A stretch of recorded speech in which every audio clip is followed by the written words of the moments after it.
प्रिय विद्यार्थी मित्रों, नमस्कार। मैं बलराम द्विवेदी, टीजीटी हिंदी, जवाहर नवोदय विद्यालय पुणे। आज के इस क्लास में आप सबका हार्दिक स्वागत करता हूं। प्रिय विद्यार्थी मित्रों, आज हम लोग रहीम के दोहे पाठ का अध्ययन करेंगे। 9वीं कक्षा के स्पर्श भाग 1 के अंतर्गत रहीम के दोहे पाठ संकलित है, जिसमें रहीम के द्वारा लिखे गए कुछ नीतिपरक दोहे संकलित हैं। आज हम उन्हीं दोहों का विस्तार पूर्वक अध्ययन करेंगे। इन दोहों का अध्ययन करने के पहले आइए हम लोग जानते हैं रहीम का जीवन परिचय। रहीम का जन्म लाहौर, अब पाकिस्तान में सन 1556 में हुआ। इनका पूरा नाम अब्दुल रहीम खान खाना था। रहीम अरबी, फारसी, संस्कृत और हिंदी के अच्छे जानकार थे। इनकी नीतिपरक उक्तियों पर संस्कृत कवियों की स्पष्ट छाप परिलक्षित होती है। रहीम मध्ययुगीन दरबारी संस्कृत के प्रतिनिधि कवि माने जाते हैं। अकबर के दरबार में हिंदी कवियों में इनका महत्वपूर्ण स्थान था। रहीम अकबर के नवरत्नों में से एक थे। रहीम के काव्य का मुख्य विषय श्रृंगार, नीति और भक्ति है। रहीम बहुत लोकप्रिय कवि थे। इनके दोहे सर्वसाधारण को आसानी से याद हो जाते हैं। इनके नीतिपरक दोहे ज्यादा प्रचलित हैं, जिनमें दैनिक जीवन के दृष्टांत अर्थात उदाहरण देकर कवि ने उन्हें सहज, सरल और बोधगम्य बना दिया है। रहीम को अवधी और ब्रज दोनों भाषाओं पर समान अधिकार था। इन्होंने अपने काव्य में प्रभावपूर्ण भाषा का प्रयोग किया है।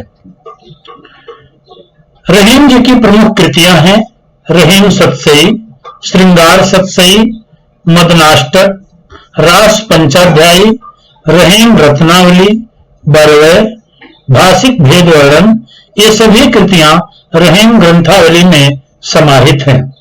विद्यार्थी मित्रों, आज हम लोग जो नीतिपरक दोहे इनके पढ़ेंगे, तो प्रस्तुत पाठ में रहीम जी के नीतिपरक दोहे दिए गए हैं। ये दोहे जहां एक ओर पाठक को औरों के साथ कैसा बर्ताव करना चाहिए, अर्थात हम एक दूसरे के प्रति कैसा व्यवहार करें, इसका शिक्षा देते हैं, वहीं मानव मात्र को करणीय और अकरणीय आचरण की भी नसीहत देते हैं। कहने का मतलब यह है कि मानव के प्रति हमारा कौन सा कर्तव्य करने योग्य है और कौन सा करने योग्य नहीं है। करणीय और अकरणीय आचरण की भी नसीहत देते हैं। इन्हें एक बार पढ़ लेने के बाद भूल पाना संभव नहीं है और उन स्थितियों का सामना होते ही इनका याद आना लाजमी है, अर्थात उचित है, जिनका इनमें चित्रण है। तो आज हम लोग रहीम जी के दोहों में उन दोहों का अध्ययन करेंगे जो अपने पाठ्य पुस्तक में पद्य खंड के अंतर्गत संकलित है। जिन दोहों में रहीम जी ने नीति के बारे में उन्होंने बताया है, और बहुत सारे दोहों का हमारे जीवन के दिनचर्या से संबंध है कि हम अपने जीवन में जिस तरह का जीवन जीते हैं। तो आइए इस दोहा अध्ययन की कड़ी में हम लोग रहीम द्वारा रचित पहला दोहा पढ़ेंगे, उसका अध्ययन करेंगे। रहीमन धागा प्रेम का मत तोड़ो चटकाए, टूटे से फिर ना मिले, मिले गांठ पड़ जाए। रहीम जी ने अपने इस दोहे में, पहले दोहे में प्रेम के महत्व को प्रकट किया है, प्रेम भावना को उजागर किया है। रहीम जी कहते हैं कि प्रेम विश्वास पर टिका होता है, प्रेम आस्था पर टिका होता है, प्रेम का धागा, प्रेम का बंधन बहुत नाजुक होता है, इसलिए हमें प्रेम की यत्नपूर्वक रक्षा करनी चाहिए। तो रहीम जी कहते हैं कि रहीमन धागा प्रेम का मत तोड़ो चटकाए। प्रेम का धागा, प्रेम का बंधन बहुत नाजुक होता है, इसका पालन हमें सावधानी पूर्वक करना चाहिए। मत तोड़ो चटकाए, इसे हमें जानबूझ करके चटकाना अर्थात तोड़ना नहीं चाहिए, क्योंकि अगर प्रेम में विश्वास एक बार खत्म हो जाता है, नष्ट हो जाता है, तो फिर वो आना असंभव होता है। रहीम जी कहते हैं कि हमें सावधानी पूर्वक प्रेम के रिश्ते को, प्रेम के बंधन को संभाल करके रखना चाहिए। क्यों? क्योंकि अगर ये धागा, ये प्रेम का बंधन टूट गया तो फिर से ये जुड़ता नहीं है। कहते टूटे से फिर ना मिले। अगर प्रेम का संबंध, प्रेम का बंधन एक बार टूट गया तो वो पुनः जुड़ नहीं पाता है, और अगर जुड़ता भी है तो उसमें गांठ पड़ जाती है। रहीम जी प्रेम के महत्व को प्रकट करते हैं कि हमें प्रेम को यत्नपूर्वक संभालना चाहिए, क्योंकि प्रेम का विश्वास, प्रेम की आस्था, प्रेम की भावना अगर एक बार नष्ट हो जाती है तो फिर वो मिल नहीं पाती है, वो जुड़ नहीं पाती है, और अगर मिलती है तो हमें उसमें गांठ पड़ जाती है, वो ठीक नहीं होता है। बहुत सारे कवियों ने प्रेम के महत्व को प्रकट किया है। कबीरदास जी ने भी एक दोहा लिखा है। कबीर ने अपने दोहे में कहा है, कबीर ने प्रेम के महत्व को प्रकट किया है। पोथी पढ़ी पढ़ी जगमुआ, पंडित भयानक होए, ढाई आखिर प्रेम का पढ़े सुपंडित होए। तो रहीम जी ने भी इस दोहे में प्रेम के महत्व को प्रकट किया है। भाव साम्य के लिए हमने आपको कबीर का दोहा भी बता दिया था। तो इसमें रहीम जी ने प्रेम के महत्व को प्रकट किया है। प्रेम को हमको यत्न पूर्वक उसकी रक्षा करनी चाहिए। अब आइए हम लोग दूसरा दोहा देखते हैं। दूसरे दोहे में रहीम जी ने हमें अपने निजी जीवन के बारे में, अपने व्यक्तिगत जीवन के बारे में कुछ ज्ञान दिया है। रहमन निज मन की बिथा, मन ही राखो गोए, सुन रख लई हैं लोग सब, बांट न लई हैं कोई। रहीम जी ने इसमें व्यक्तिगत जीवन का बोध करते हुए, कराते हुए कहते हैं, रहीम जी कहते हैं रहमन निज, निज माने अपना, मन माने मन, बिथा माने व्यथा, दुख। रहीम जी कहते हैं कि हमें अपने मन के दुख को, अपने मन की व्यथा को मन ही राखो गोए, मन में ही रखा है, मन में ही गो माने छिपाकर रखना चाहिए, हर किसी से नहीं प्रकट करना चाहिए। रहीम जी का स्पष्ट कहना है कि हमें अपने मन की व्यथा को, अपने मन के दुख को अपने मन में ही गोए में मतलब छिपाकर रखना चाहिए। क्यों ऐसा करना चाहिए कि अगर हम किसी से, हर किसी से अपने मन की व्यथा को, मन के दुख को प्रकट करते चलेंगे तो सुन अठ लई हैं लोग सब। जो लोग हमारे मन के दुख को, हमारे मन के दुख के बारे में जानेंगे, वो हमारे दुख को बारे में सुन करके अठ लई हैं माने प्रसन्न होंगे, बांट न लई हैं कोई, उसे बांटने का कोई माने कोई भी हमारी सहायता, हमारा उस दर्द को, हमारे उस दुख को दूर करने के लिए, उसके निवारण के लिए कोई प्रयास नहीं करेगा। तो रहीम जी ने इसमें, इस दोहे में ये बताया है कि हमें अपने मन की व्यथा को, व्यथा मीन्स व्यथा को हर किसी के सामने प्रकट नहीं करना चाहिए, उसको मन में ही छिपा करके रखना चाहिए।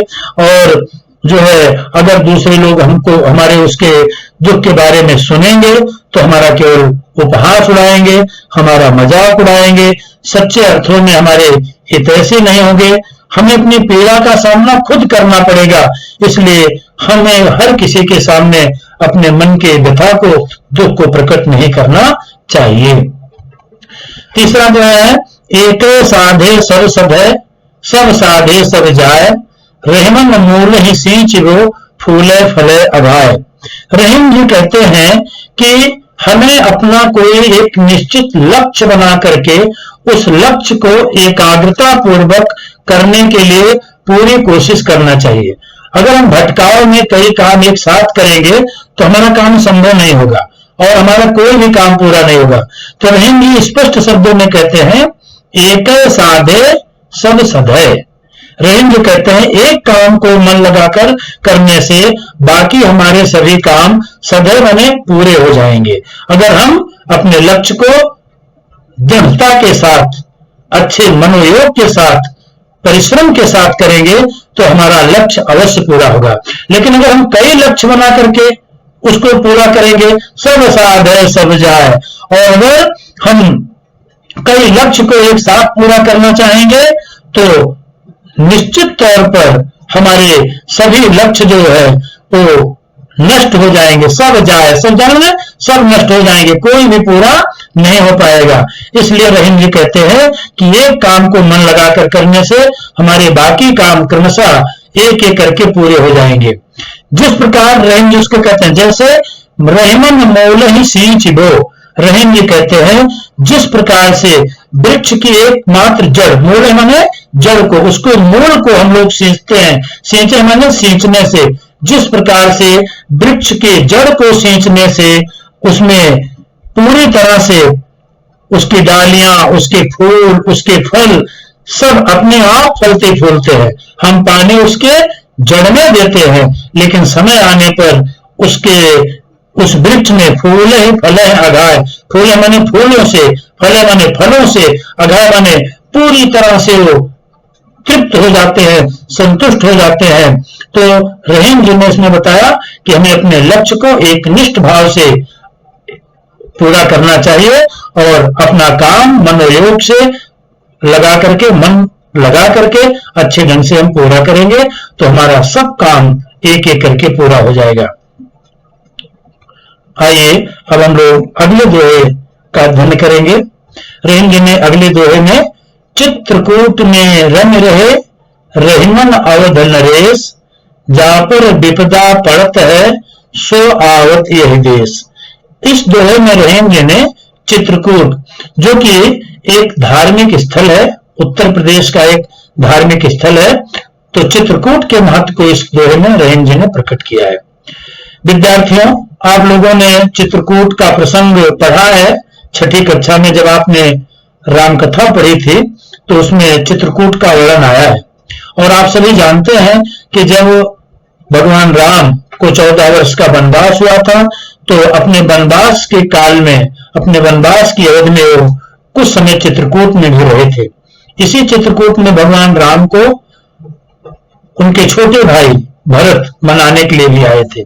तो रहीम जी ने इस दोहे में, जो दोहा हम लोग पढ़ने जा रहे हैं, इसमें चित्रकूट की शांत प्रियता का, चित्रकूट की महिमा का वर्णन किया है। कहते हैं चित्रकूट में रम रहे रहीमन अवध नरेश। रहीम जी कहते हैं कि चित्रकूट में अयोध्या के राजा राम आकर बसे थे। जब उन्हें 14 वर्ष का वनवास हुआ था तब राम अपने जीवन का कुछ समय चित्रकूट में भी बिताए थे। रम रहे, चित्रकूट में रम रहे माने रंग गए थे, लीन हो गए थे। अवध नरेश, अयोध्या के राजा राम। तो रहीम जी कहते हैं कि अपने जीवन काल में, वनवास काल में अयोध्या के राजा राम भी चित्रकूट में आकर कुछ दिन के लिए लीन हो गए थे, माने वहां पर बसे हुए थे। तो रहीम जी कहते हैं कि चित्रकूट शांत प्रिय प्रदेश है जहां पर विपदा पड़त है। तो इस स्थान की याद लोग दुख में करते हैं। रहीम जी कहते हैं कि जिस पर विपत्ति पड़ती है, जहां पर विपदा पड़त है, रहीम जी ने कहा कि जिस किसी पर विपत्ति आती है, विपत्ति माने विपदा, संकट आता है, सो माने वह, आवत माने आता है, यह माने इस, देश माने क्षेत्र, यहाँ देश का मतलब चित्रकूट के बारे में है। तो रहीम जी कहते हैं कि जिस किसी पर विपत्ति के दिन आते हैं, संकट के दिन आते हैं, वो अपने विपत्ति के निवारण के लिए, अपने दुख के निवारण के लिए, शांति पाने के लिए अपने जीवन में वो चित्रकूट अवश्य ही आता है। तो चित्रकूट की महिमा का वर्णन करते हुए इस दोहे में रहीम जी ने ये बात बताई है। अगला दोहा, दीर्घ दोहा अर्थ के आखर थोड़े आए, जो रहीम नट कुंडली सिमिट कूद चढ़ जाए। इसमें रहीम जी ने दोहा, जो एक प्रकार का छंद है, जैसे जो हम लोग रहीम के दोहे पढ़ रहे हैं, तो एक एक दोहा, यहाँ रहीम जी में दोहा जो एक प्रकार का, एक छोटी सी कविता का एक रूप होता है, 4 चरण की एक कविता होती है। तो दोहे के महत्व के बारे में रहीम जी बताते हैं। रहीम जी कहते हैं कि दोहा एक छोटा सा छंद होता है, लेकिन अपने छोटे से छंद में भी वह बड़े अर्थ को प्रकट करता है। आइए हम लोग इसके शाब्दिक अर्थ को पहले देखते हैं। दीर्घ दोहा अर्थ के, दीर्घ माने दीर्घ, लंबा, दोहा माने दोहा छंद, अर्थ के माने अर्थ, आशय के बारे में। तो रहीम जी कहते हैं कि आखर थोड़े आए, आखर माने अक्षर, थोड़े माने थोड़े, आल माने होते हैं। दोहे में थोड़े अक्षर होते हैं, 13-11 मात्राओं का एक छंद होता है।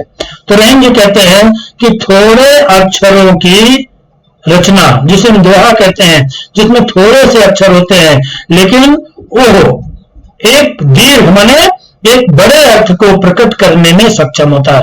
अर्थ माने अर्थ, अर्थात छोटे से दोहे में, जिसमें थोड़े से अक्षर होते हैं केवल, उस छोटे से दोहे में दोहाकार एक बड़े भाव को, एक बड़े अर्थ को, एक बड़े आशय को प्रकट करता है। इस बात, अपने इस कथन के पुष्टि के लिए रहीम जी ने नीचे एक उदाहरण दिया है, दृष्टांत दिया। कहते जी कैसे, जैसे जो रहीम नट कुंडली, जिस प्रकार से एक कलाकार, नट माने कलाकार, एक बाजीगर, कुंडली माने लोहे के गोल आकार का घेरा, आप लोग चित्र में देख रहे हैं, तो उस लोहे के आकार का जो घेरा होता है, जिसमें चारों ओर आग लगा दी जाती है, उसमें बाजीगर, सर्कस करने वाला वो कारीगर, वो बाजीगर सिमिट माने अपने शरीर को सिकोड़ करके कूद चढ़ जाए, उसके अंदर से बड़ी कुशलता पूर्वक बाहर निकल जाता है और किसी प्रकार से उसको किसी प्रकार की कोई चोट तक नहीं आती है, क्योंकि वो उस कला में दक्ष होता है, उस कला में चतुर होता है। तो रहीम जी कहते हैं उसी प्रकार जो दोहाकार होते हैं, जो दोहा लिखने वाले कवि होते हैं, वो थोड़े से ही अक्षरों में भी बड़ी बड़ी बात, बड़े बड़े भाव को, बड़े बड़े आशय को प्रकट कर देते हैं। जिस प्रकार एक कुशल बाजीगर लोहे के गोल आकार के घेरे में भी बड़ी कुशलता पूर्वक अपने शरीर को समेट करके उससे बाहर निकल जाता है, उसी प्रकार थोड़े अर्थ के, मैंने थोड़े शब्दों की, थोड़े अक्षरों की दोहे की रचना में कवि एक बड़े अर्थ को, एक बड़े भाव को प्रकट कर देता है। अब आइए हम लोग अगला दोहा देखेंगे।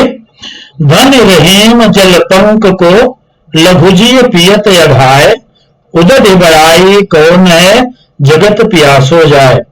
विद्यार्थियों, इसमें पहले हम इसके शाब्दिक अर्थ को समझेंगे। धन रहीम जल पंक को रहीम जी कहते हैं। आप प्रत्येक दोहे में देखते हैं कहीं ना कहीं रहीम शब्द आया है, तो रहीम यहाँ रहीम जी के लिए है। रहीम जी कहते हैं कि वो धन माने धन्य है, जल माने पानी, पंक माने कीचड़।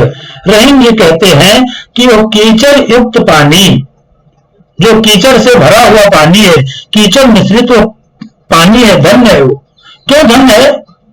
लघुजी पियत अघाय, लघुजी माने जिसको छोटे छोटे जीव, कीट पतंगे, लघुजी पियत, पियत माने पीते हैं, अघाय माने अपने पी करके उसको पूरी तरह तृप्त हो जाते हैं, प्यास बुझा लेते हैं। तो रहीम जी कहते हैं कि तालाब और जलाशय का वो कीचड़ युक्त पानी कहीं श्रेष्ठ है, कहीं उत्तम है, कहीं अधिक धन्य हो, जिसे छोटे छोटे जीव पी करके अपनी प्यास को बुझाते हैं। लेकिन रहीम जी कहते हैं उदद बड़ाई कौन है। उदद माने समुद्र, जो अपार जलराशि का समूह होता है। लेकिन रहीम जी कहते हैं कि उदद बड़ाई कौन है। उदद माने समुद्र, बड़ाई माने महानता। उस समुद्र की महानता कौन करता है? क्योंकि समुद्र का पानी पीने योग्य नहीं है, जगत प्यास हो जाए, समुद्र के तट पर संसार जाकर के अगर बैठ जाए तो वो प्यासा ही रहेगा। वो समुद्र का पानी व्यर्थ है, वो समुद्र के पानी को पी करके अपनी प्यास नहीं बुझा सकता है। उसकी तुलना में जलाशय का, सरोवर का वो कीचड़ युक्त पानी श्रेष्ठ है, जिसे थोड़े थोड़े जीव पी करके, छोटे छोटे कीट पतंगे उस पानी को पी करके अपनी प्यास बुझाते हैं। विद्यार्थियों, यहाँ इसका लाक्षणिक अर्थ है। लाक्षणिक अर्थ का मतलब है कि कवि अपने इस दोहे के माध्यम से यह बताना चाहता है कि जो बड़े लोग हैं, जो बड़प्पन उनका अगर किसी छोटे के काम ना आ पाए तो वो समुद्र के पानी कितना व्यर्थ है। अगर कोई श्रीमंत है, उसके पास बहुत धन है, लेकिन वो धन अगर किसी के काम ना आए तो वह व्यर्थ है, वह बेकार है। उससे तो अच्छा छोटे लोग हैं जो सच्चे अर्थों में सेवा भाव से लोगों की सेवा करते हैं। तो यहाँ रहीम जी ने उदद का मतलब श्रीमंत लोग, वो श्रीमंत लोगों का धन व्यर्थ है जो किसी के काम नहीं आता है, जो किसी की सेवा भाव में न लगे, लेकिन वो कीचड़ युक्त पानी श्रेष्ठ है जिसे थोड़े थोड़े जीव, छोटे छोटे जीव जंतु पी करके अपनी प्यास बुझाते हैं। तो इस दोहे में रहीम जी ने उदरी समुद्र के माध्यम से उन श्रीमंत लोगों के धन के बारे में बताया है जो लोगों की सेवा में नहीं लगता है, वो धन व्यर्थ है। अगला दोहा, नाद बीज तन देत मृग नर धन हेत समेत ते रहीम पशु से अधिक रीझो कछु ना दे। रहीम जी ने इसमें संगीत की जो धुन होती है, नाद माने संगीत, रहीम जी कहते हैं कि संगीत की धुन को, सरगम अर्थात संगीत की तान को सुन करके मोहित हुआ मृग अपना सब कुछ न्यौछावर कर देता है। नाद रीझ तन देत मृग, नाद माने संगीत की धुन जो होती है, रीझ माने प्रसन्न होकर के, मोहित होकर के, तन माने शरीर, देता माने न्यौछावर कर देता है, मृग माने हिरण। माने मृग जो है संगीत की स्वर लहरी से प्रभावित होकर के, संगीत के मधुर राग से प्रभावित होकर के, मोहित होकर के अपने प्राण तक न्यौछावर कर देता है। नर धन हेत समेत, और लोग जो है, कुछ लोग जो होते हैं वो भी हेत माने कल्याण के लिए, समेत माने हित के लिए, किसी कलाकार के कला पर प्रभावित होकर के उसके कल्याण के लिए ढेर सारा धन भी अपना उस पर न्यौछावर कर देते हैं। लेकिन रहीम जी कहते हैं ते रहीम पशु से अधिक, रहीम जी कहते हैं कि वे मनुष्य तो पशु से भी अधिक जड़ है, पशु से भी गए गुजरे लोग हैं, अज्ञानी हैं। ते रहीम पशु से अधिक, रहीम जी कहते हैं कि वे लोग, जो लोग प्रभावित तो होते हैं, किसी पर रीझते तो हैं, लेकिन मोहित होने के बाद भी कुछ दान नहीं देते हैं, वो लोग पशुओं से भी गए गुजरे लोग हैं, वो लोग पशुओं से भी अधिक जड़ हैं, अज्ञानी है। उससे अच्छे श्रेष्ठ तो मृग होते हैं जो कि संगीत के स्वर लहरी पर प्रभावित होकर के अपने प्राण तक न्यौछावर कर देते हैं। इसमें मनुष्य के बारे में, जो कंजूस मनुष्य होते हैं उनके बारे में भी कवि बताना चाहता है कि लोग वो प्रभावित होते हैं, लेकिन इतने कृपण, इतने कंजूस होते हैं कि प्रभावित होने के बाद भी वो दान नहीं करते हैं, वो किसी प्रकार किसी की सहायता नहीं करते हैं। अब अगला जो हम लोग देखेंगे, बिगड़ी बात बने नहीं लाख करो किन कोय, रहीमन फाटे दूध का मथे न माखन होए। रहीम जी ने अपने इस दोहे में हमारी वाणी, जो हमारी आवाज होती है, जो हमारा व्यवहार होता है, उसके बारे में बताया है। कहते बिगड़ी बात बने नहीं, बिगड़ी बात माने अगर हमारी बात बिगड़ जाती है, और हमारी बात कब बिगड़ती है? हमारे आचरण से, हमारे व्यवहार से, हमारी बोली से, हमारी भाषा से। तो बिगड़ी बात बने नहीं। रहीम जी कहते हैं कि अगर हमारे आचरण, बोली, भाषा, व्यवहार से हमारी बात बिगड़ जाती है तो फिर वो बनती नहीं है। लाख करो किनको, कोई कुछ भी क्यों ना करे, लाख प्रयत्न करो, लाख कोशिश करो, लेकिन अगर एक बात बिगड़ गई तो फिर वो बनती नहीं है। रहीम जी कहते हैं, उसके लिए उदाहरण देते हैं, रहमन फाटे दूध को मथे न माखन हो। जिस प्रकार अगर दूध फट जाता है, फाटे माने फटे हुए दूध को आप लाख कोशिश करिए, दूध से ही मक्खन निकलता है, लेकिन फटे हुए दूध से मक्खन नहीं निकलता है। उसको आप मथिए, कितना भी मथिए उसको, लेकिन उसमें से माखन माने मक्खन उसमें से नहीं निकलता है। तो इस प्रकार से रहीम जी ने इस दोहे में ये बताया है कि हमें बात को बिगाड़ना नहीं चाहिए। बात जो है ये बहुत महत्वपूर्ण है हमारे जीवन में। बात बनती है, बात बिगड़ती है, तो बिगड़ी बात बने नहीं, बिगड़ी हुई बात फिर बनती नहीं है, बने नहीं। हम लाख कोशिश करेंगे, उसी प्रकार जैसे फटे हुए दूध को लाख मथिए, कितनी कोशिश कीजिए, फिर उसमें मक्खन नहीं निकलता है, उसी प्रकार बिगड़ी हुई बात फिर नहीं बनती है, हम कितना भी प्रयास क्यों न करें। तो इस दोहे के माध्यम से रहीम जी ये बताते हैं कि हम बात को बिगड़ने ना दें, क्योंकि अगर आपकी वाणी, आपकी आवाज से वो बात बिगड़ेगी तो फिर बनेगी नहीं। मित्रों, विद्यार्थियों, इस बात को हमको हमारी वाणी हुई, हमारी आवाज से ही हम शत्रु भी बनाते हैं और मित्र भी बनाते हैं। तो कोशिश करें हम लोगों को अपनी वाणी से, अपने आचरण से, अपने व्यवहार से जोड़ें, उसको तोड़े नहीं। आइए आगे का दोहा देखें। रहीमन देख बड़ेन को लघु न दीजिए डारी, जहां काम आवे सुई कहा करे तरवार। रहीम जी का बड़ा प्रसिद्ध दोहा है, सभी दोहे उनके प्रसिद्ध हैं, लेकिन रहीम जी ने इस दोहे में ये बताया है कि हमें किसी के प्रति ऊंच नीच का, छोटे बड़े का भेदभाव नहीं करना चाहिए। हर चीज का अपनी अपनी जगह पर महत्व होता है, कोई चीज बड़ी हो, कोई चीज छोटी हो, हर चीज का अपना उपयोग है। रहीम जी ने उसी बात को यहाँ पर सिद्ध किया है। रहीम जी कहते हैं, रहीमन देख बड़ेन को लघु न दीजिए डारी। रहीम जी कहते हैं किसी बड़े, बड़े माने श्रीमंत, कोई बड़ा, कोई अमीर आदमी को देख करके, लघु, लघु माने छोटा, ना माने नहीं, दीजिए माने अलग कीजिए, डार माने त्याग। तो रहीम जी कहते हैं किसी बड़े, किसी श्रीमंत व्यक्ति के सम्मान को देख करके हमें किसी छोटे व्यक्ति को, किसी सामान्य व्यक्ति का अपमान नहीं करना चाहिए, उसका त्याग, उसका निरादर, उसकी अवहेलना नहीं करनी चाहिए। रहीमन देख बड़ेन को लघु न दीजिए डार। पहले पंक्ति में रहीम जी ने अपने बात कही है, अपना उन्होंने कथन कहा है कि किसी भी बड़े श्रेष्ठ व्यक्ति को देख करके किसी छोटे व्यक्ति के, किसी छोटे के भी हमको अपमान नहीं करना चाहिए। उसके लिए उत्तर देते हैं, उदाहरण देते हैं, कहते हैं जहां काम आवे सुई कहा करे तरवार।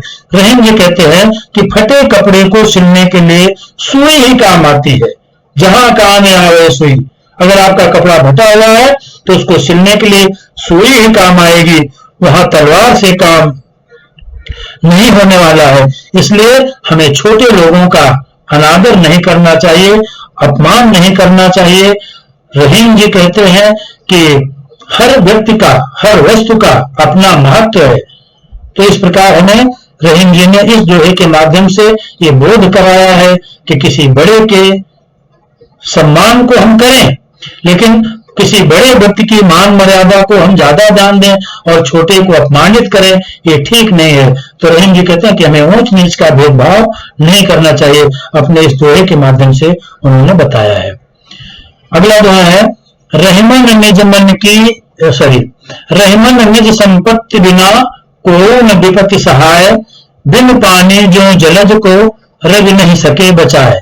रहीम जी कहते हैं कि हमें संपत्ति का संग्रह करना चाहिए, अपनी आवश्यकताओं को पूरा करना चाहिए और उसके बाद हमको संपत्ति का, धन का संग्रह भी करना चाहिए, क्योंकि वही संग्रह की गई संपत्ति, धन हमें दुख के दिन में काम आता है। तो रहीम जी कहते हैं कि रहीमन निज संपत्ति बिना को न विपत्ति सहाय।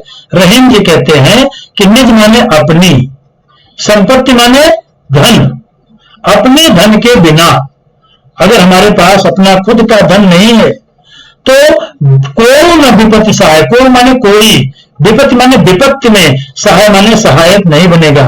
रहीम जी कहते हैं कि धन संपत्ति के अभाव में, विपत्ति के समय में कोई भी सहायता को आगे नहीं आता, क्योंकि लोग समर्थवान की, जो श्रीमंत लोग होते हैं उनकी सहायता के लिए लोग आए रहते हैं। रहीम जी ने इसके बारे में बताया, कहता रहीमन निज संपत्ति बिना को न विपत्ति सहाय। अपने संपत्ति, अपने पास अगर संपत्ति नहीं है, धन नहीं है, तो हमारे विपत्ति के समय में, हमारे संकट के समय में हमारे लिए कोई सहायक नहीं होता है। रहीम जी कहते हैं कि बिन पानी जो जलज को, बिन माने बिना, पानी माने जल, जो माने जिस प्रकार, जलज माने कमल। आप लोगों को मालूम है कि कमल पानी में खिलता है। सूर्य की किरणों का, जब प्रातःकालीन सूर्य की किरणें उस कमल को स्पर्श करते हैं तो वो कमल खिल जाता है। लेकिन यहां रहीम जी ने बताया कि बिन पानी जो जलज को, अगर कमल नाल में पानी नहीं है। जिस तालाब में कमल खिलता है उसमें पानी नहीं है तो रव नहीं सके बचाए। जिस सूर्य की किरणों को स्पर्श पा करके कमल खिलता है वही सूर्य की किरणें जलज माने कमल की रक्षा नहीं कर सकती है। यहां रहीम जी ने बताया कि पानी के अभाव में कमल का जो प्रेमी सूर्य है वो भी कमल की रक्षा नहीं कर पाता है। आशय यह है कि सूर्य की किरणों का स्पर्श पाकर के कमल खिलता नहीं है। उस स्थिति में जब उसके जड़ में पानी नहीं है तो कमल भी मुरझा जाता है। सूर्य की जिन किरणों का स्पर्श पाकर के कमल खिल जाता था, जब उसी कमल को पानी नहीं मिलता तो वही सूर्य की किरणें उसको सुखा देती हैं। तो इसलिए हमें अपने दुख के दिन के लिए, अपने संकट के दिन के लिए धन की, संपत्ति की रक्षा करके रखना चाहिए, क्योंकि संकट के समय में हमारे द्वारा संकलित की गई, हमारे द्वारा संग्रह किया गया धन ही हमारा साथ देगा। और आइए अब हम लोग इस दुआ के अंतिम में जो है रहीम जी का अंतिम दुआ जो आपके पाठ्यक्रम में संकलित है उसको पढ़ेंगे। रहमन पानी राखिए बिन पानी सब सून, पानी गए न उबरे मोती मानुष चून। इस दोहे में रहीम ने पानी के महत्व को बताया। रहीम जी कहते हैं कि रहमन पानी राखिए बिन पानी सब सून। रहीम जी ने इस दोहे में 3 संदर्भ देकर के 3 प्रसंग के माध्यम से पानी के महत्व को उन्होंने बताया है, क्योंकि पानी ही, जल ही हमारे जीवन का महत्वपूर्ण हिस्सा है। रहीम जी कहते हैं कि रहमन पानी राखिए। रहीम जी कहते हैं कि हमें यत्न पूर्वक पानी की रक्षा करनी चाहिए। क्यों? क्योंकि बिन पानी सब सून, बिना पानी के सब शून्य। शून्य माने व्यर्थ है, बेकार है। सच्चे अर्थों में जल ही हमारा जीवन है। इसलिए अपने जीवन की रक्षा करना चाहते हो तो जल की रक्षा करो। रहमन पानी राखिए बिन पानी सब सून। रहीम जी ने पानी के महत्व को समझा। उन्होंने पानी के महत्व को प्रकट करते हुए कहा कि हमें पानी की रक्षा करनी चाहिए, उसको बचा करके रखना चाहिए, क्योंकि बिन पानी सब सून, पानी के बिना सब सोना है। रहीम जी ने कहा कि पानी गए न वो भरे। रहीम जी कहते हैं कि पानी गए न वो भरे। अगर एक बार पानी चला गया तो फिर उभर पाना, उद्धार हो पाना, चमकना नहीं हो पाता है। 3 प्रसंग लेते हैं रहीम जी, मोती, मानुष और चून। यहां मोती के बारे में उसका अर्थ चमक के लिए है। मोती की अगर चमक गायब गई, मोती का पानी उतर गया तो मोती बेकार है, व्यर्थ है, वो किसी काम का नहीं है। तो मोती के संदर्भ में पानी का मतलब उसकी चमक से है। मानुष, रहीम जी ने कहा कि मनुष्य की जो इज्जत है, मनुष्य की जो प्रतिष्ठा है, उसके स्वाभिमान से है, उसके सम्मान से है। तो मनुष्य का पानी नष्ट होने का मतलब मनुष्य की इज्जत, मनुष्य का सम्मान नष्ट होना। इसलिए मानुष माने मनुष्य के संदर्भ में पानी का अर्थ उसका सम्मान। और चून माने आटा। चून और आटे के संदर्भ में रहीम जी कहते हैं कि चून, आटा, आपके घर में आटा है और आटे को गूंथने के लिए पानी नहीं है तो उस आटा बेकार है। तो रहीम जी कहते हैं कि जिस प्रकार से मोती, मानुष, चून, तीन बातें बताई। मोती के अर्थ में चमक, मानुष के अर्थ में उसका सम्मान, और चून अर्थात आटे के बारे में सामान्य जल। तो इसी प्रकार जैसे मोती की चमक नष्ट तो मोती नष्ट, मनुष्य का सम्मान नष्ट तो मनुष्य नष्ट, और चून माने आटा, अगर उसमें पानी नहीं मिलता तो वो बेकार है। इसी प्रकार से रहीम जी कहते हैं कि पानी के बिना हमारा जीवन सब सोना है। इसी प्रकार हमको पानी के महत्व को समझना है और पानी की रक्षा करनी है। तो इस प्रकार से विद्यार्थियों, अपने पाठ्यक्रम में जो रहीम जी द्वारा रचित दोहे थे उसका हम लोगों ने अध्ययन किया, और इस कड़ी में बस इतना ही।